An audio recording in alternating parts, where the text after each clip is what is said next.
What if I told you the real secret to powerful communication isn't about using big, fancy words, but actually about using really simple ones?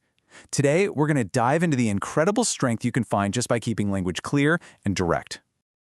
So let me just throw this out there. Could you honestly say everything you need to say, all your thoughts, your feelings, your biggest ideas, using a vocabulary of only 850 words? I know, sounds kind of limiting, right? But as we're about to see, it might just be the key to unlocking way clearer, more powerful communication. And that list, it's not just some theory. It's real. It's called the Basic English 850 List, or BE850 for short. It's this super carefully chosen set of words designed to be a foundation, a core toolkit you can use to explain almost any idea with amazing clarity. Okay, to really get how this works, let's zoom in and put just one of those 850 words under the microscope. The word we're going to look at is comfort. Seems simple enough, but by breaking it down, we can really see the power of this entire approach. All right, let's dive in. First up, as a noun, comfort has a definition that's just so beautifully clear. A feeling in your body that there are no problems. And notice, it's not about luxury or having fancy stuff. It's about a really fundamental state of being, that true sense of ease. And this example, it just nails that feeling. This simple sentence immediately makes that abstract idea totally real. You don't just understand the definition, you can almost feel the comfort of that bed. That's the magic of using these kinds of clear examples. But comfort isn't just a passive feeling that we have. It's also an action, something we can give to other people. The second meaning as a noun is the act of helping someone to feel better. It's all about support and kindness. This example really shows the active side of the word.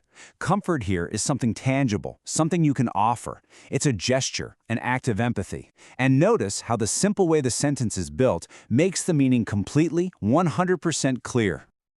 And get this, the noun has another job to do. A comfort can actually be a physical thing, an object that brings us that feeling of ease we were just talking about.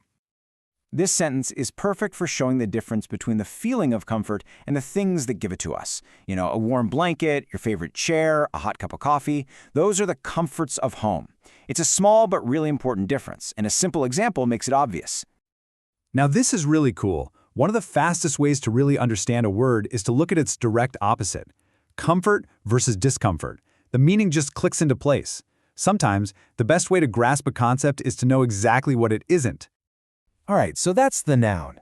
What happens when we switch gears and use comfort as a verb, as a direct action? Let's check it out.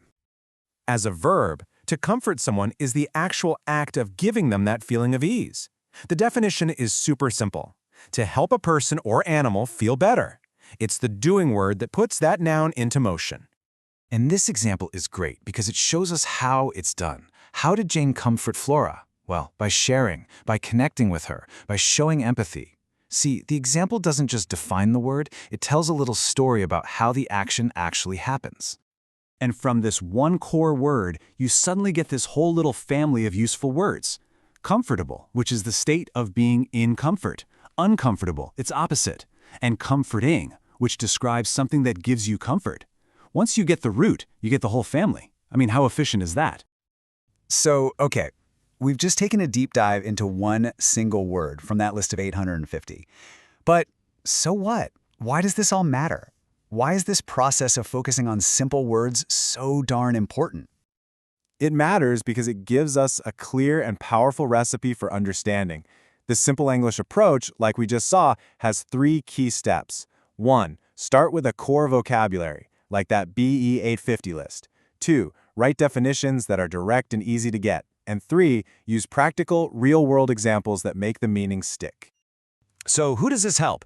Well, the first thing that comes to mind is obviously English language learners. But honestly, it goes so much further than that. It helps anyone who's just looking for clear, straight-up information without all the jargon. And really, it benefits all of us who just want to be better, more effective communicators. When it comes right down to it, this is the main takeaway. This isn't about dumbing down our language, not at all. It's about building up a really powerful, accessible understanding from a strong, simple foundation. Because at the end of the day, clarity is power. So I want to leave you with this to chew on. What's a complex idea in your work or your hobbies or even your relationships that could be made way clearer and more powerful if you just found the simple words to explain it?